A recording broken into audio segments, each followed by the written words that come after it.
the jewel of the savannah.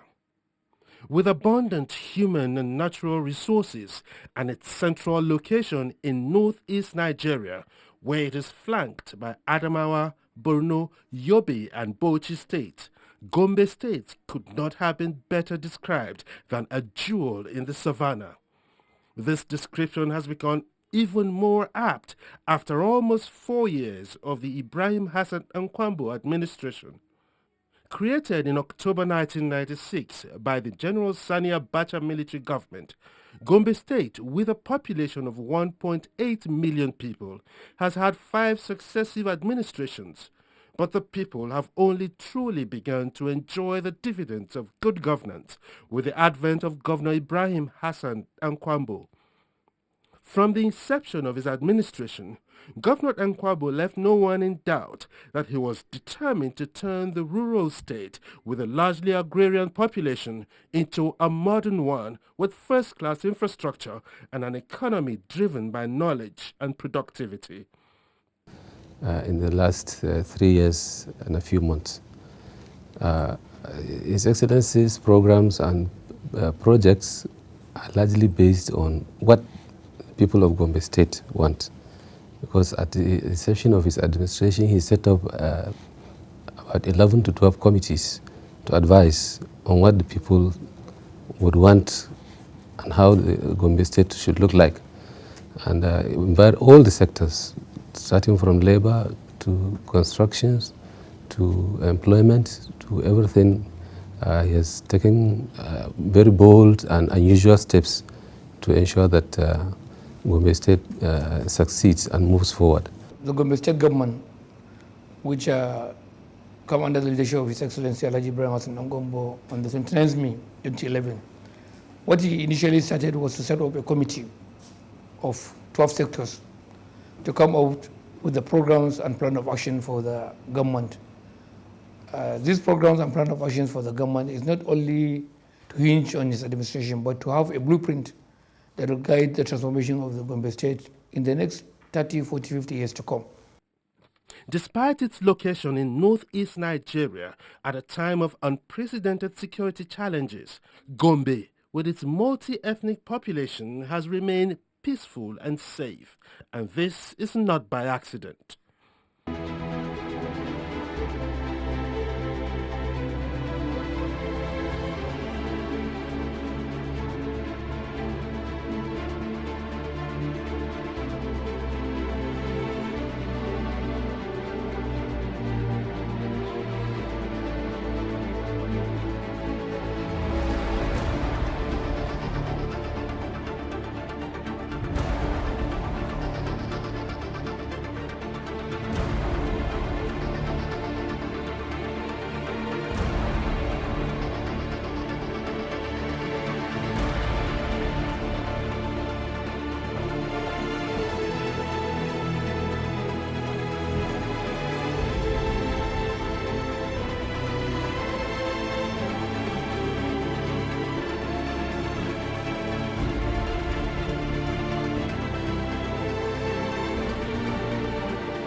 I will continue to say that Gombe is one of the safest places in Nigeria. Irrespective of our location in the northeast, we are one of the safest places in Nigeria. Street lights ideally should have been powered by PHCN power arrangement. But His Excellency noted a situation whereby Gombe is founded or located within this sub-region, the northeast sub-region, which has been facing all these problems of insurgency or so. And it became very expedient that we should use the street light not only to adorn our streets, to improve the safety for the motorists, but we should also use the street lights to light up the night so that we can check the activities of these men of the underworld. At its inception, the Nkwambo government met a youth population dominated by gangs of unruly criminal youngsters, popularly called Yankalari.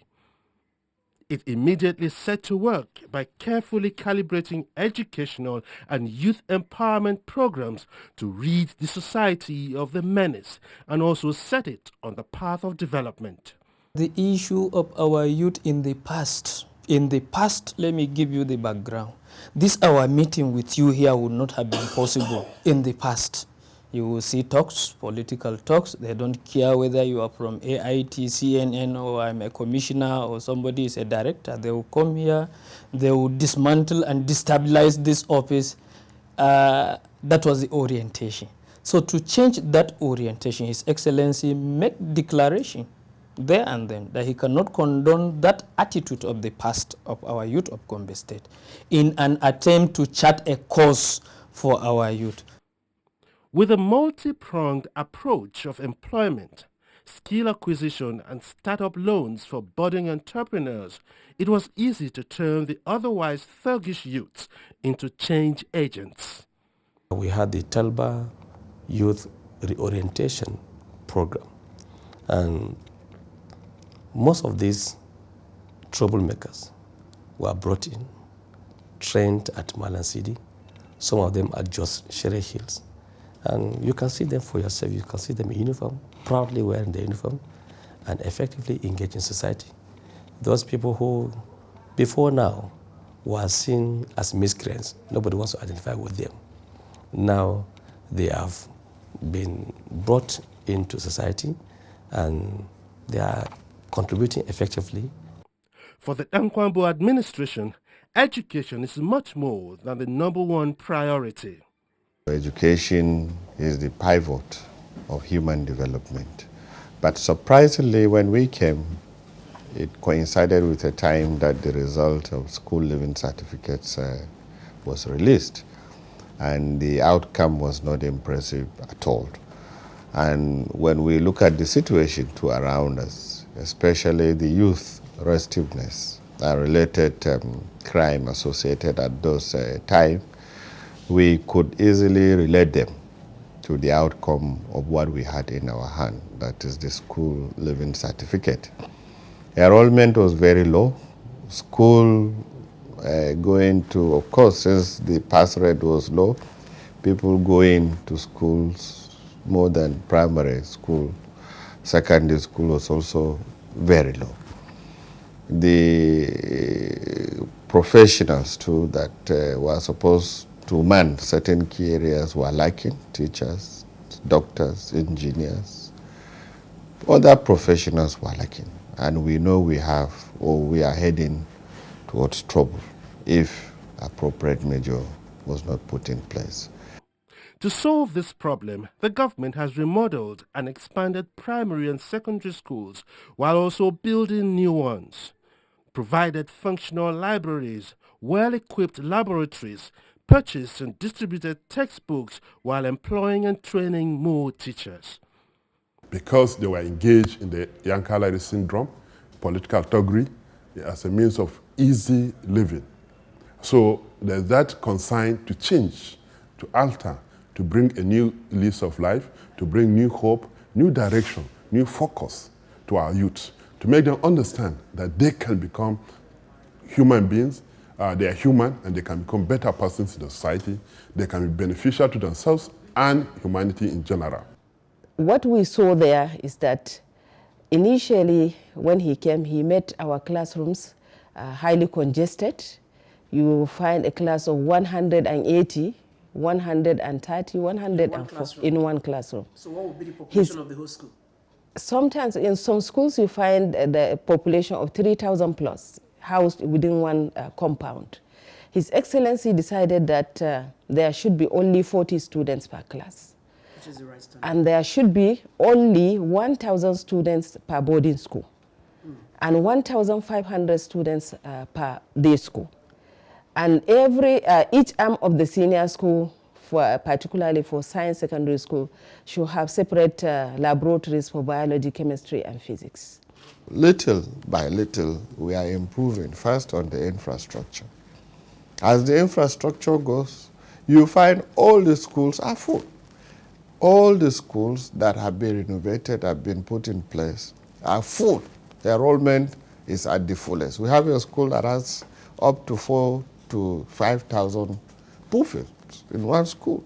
We have a school that has 6,000 pupils in one school. And if we grow the capacity and improve on the facility, I think more will go to. So girls' child education was very low, but encouraging now as we are establishing more schools, as we are rehabilitating, and as we are also making the school, girls friendly. Governor Ibrahim Hassan Nkwambo, a renowned administrator and an accountant, is aware that only a healthy population can engage in meaningful activities capable of driving economic growth. Therefore, a free health scheme for pregnant women, children under 5 and the aged, the renovation of existing health facilities and the construction of new ones, including an ultra-modern women and children hospital, were easy decisions to make. We employed community opinion leaders, community leaders, and religious men. We approach them and tell them this is what we have. There is free antenatal services from 3 months to childbirth, and then 6 weeks after childbirth. That's any woman who is pregnant in Gombe State. She will have unconditional free medical services. If she requires cesarean section, it's free. If she develops a tear, it's free. Then she'll come for postnatal clinic, it's free. The baby, from the date of birth to first 5 years of his life, medical services are free. So all these things put together have created a high demand. The investment in healthcare programs and facilities made obvious a yawning gap in the area of manpower development for the sector.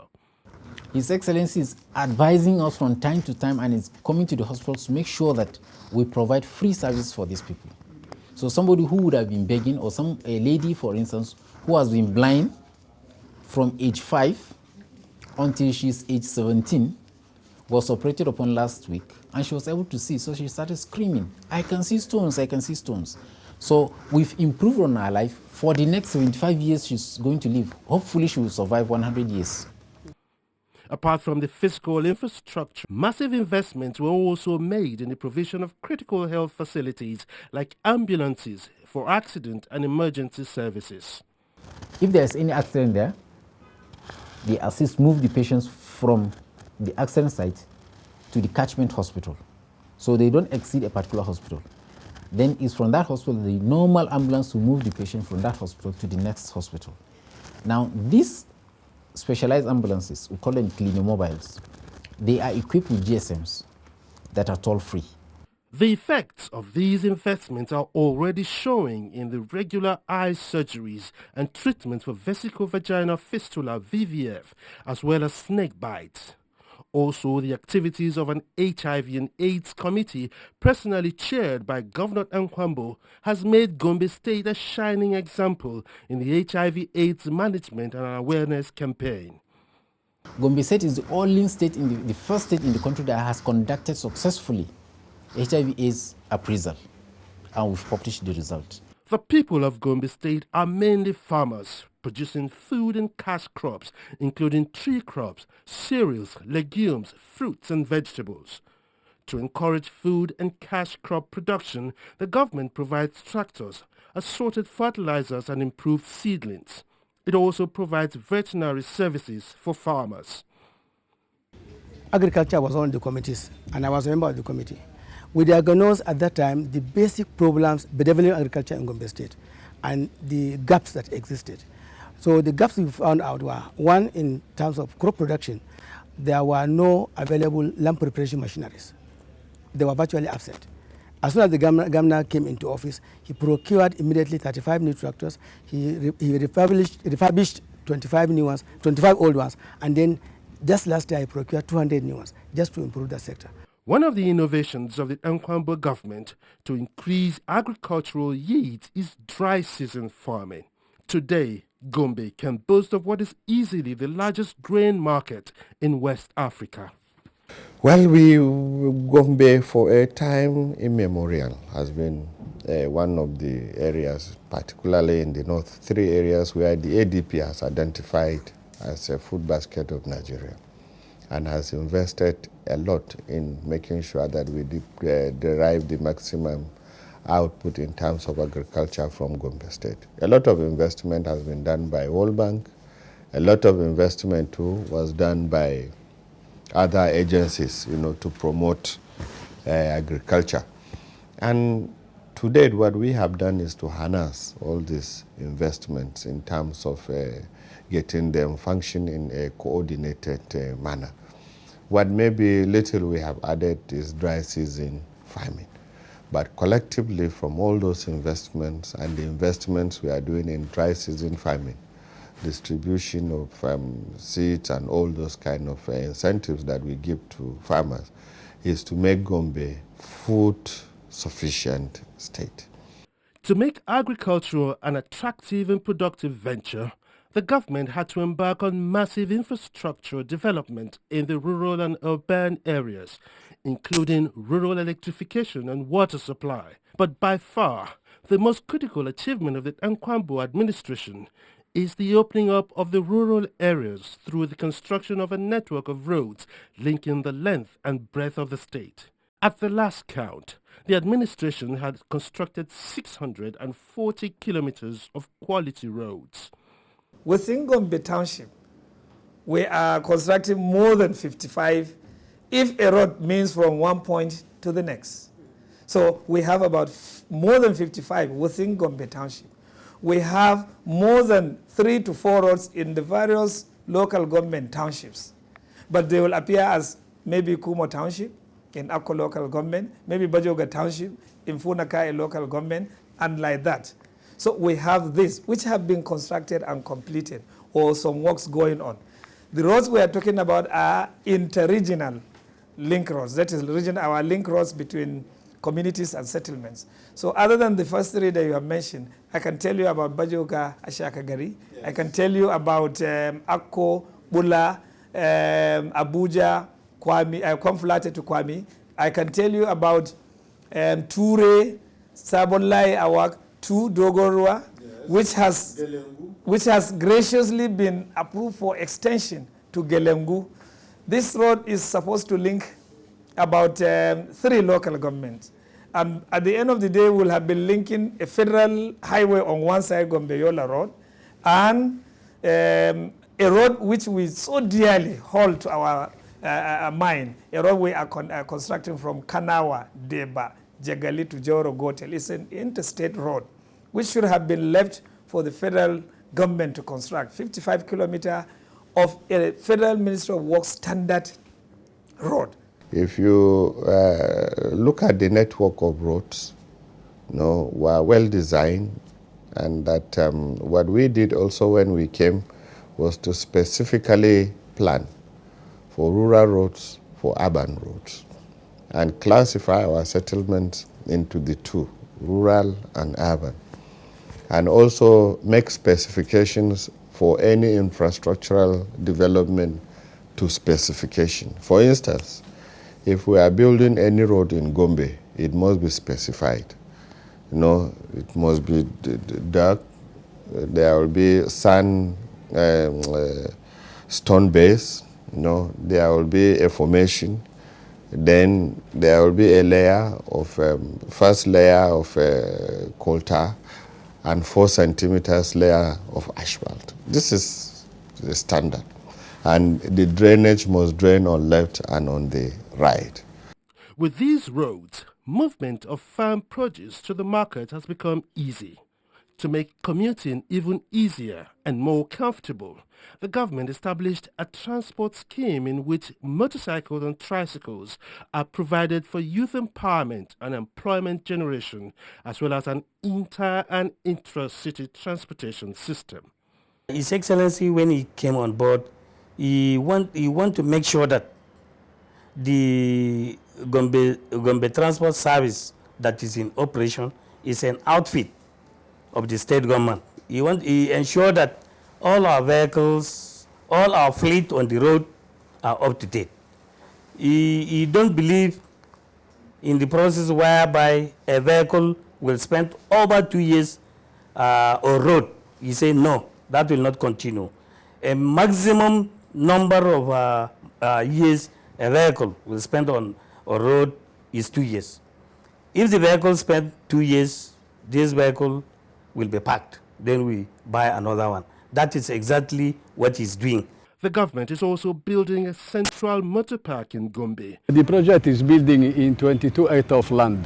Means we have a motel, 2 mosques, clinic, police and fire, 2 retail shop, and luxury line, plus Gombe line. This project will benefit a lot of people. It will bring a lot of work, at least for 300-400 people, if not 500 people. We are trying to finish the phase 1 before December, on this December time. We leave the second phase, means phase 2, for trailer park, union house, and the remaining little shop. Other infrastructure embarked upon by the Gombe state government include an international conference center to attract local, national and international events and generate revenue for the state.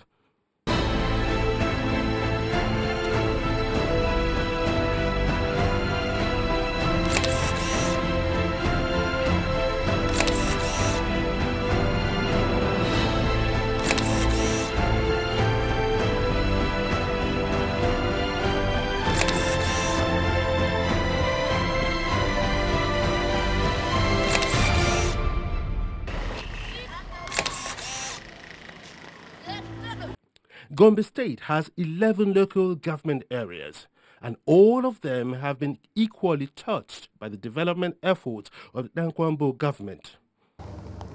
When His Excellency came in, he ensures that he gave everybody a sense of belonging. Gombe is a typical Nigeria where we have both religions, both Christians and Muslims living together. We have about 23 different ethnic groups in Gombe, apart from people who come in as visitors. But what His Excellency tried to do is to ensure that he gave everybody his right of way. And his principle has been hinged on these basic things: justice, equity, and fairness. Despite the fact that Gombe State receives one of the lowest allocations from the Federation account, the state has had no problems in meeting its obligation to its workers. In fact, Gombe was one of the first states to implement the 18,000 naira minimum wage. Of course, as civil servants and as my position as head of civil service, we are very, very pleased with what is going on. This is one of the states with the least income from the Federation account, virtually the least in Nigeria. And, but we have had no problems with payments of our salaries, our allowances, and people have been sponsored to go on training. People have been invited to come and train members of the workforce here in Gombe. And as I'm talking to you now, so many of our civil servants are on training.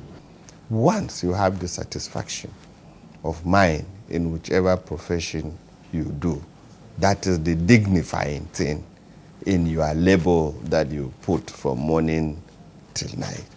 No price is too much for that effort you put in doing your best in any area that you are contributing to the development of our country or development of our society.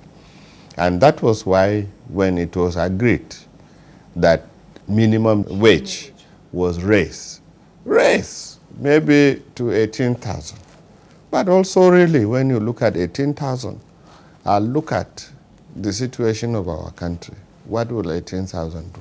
But maybe at a time that is what we can afford. We immediately said, put aside everything, implement this one first.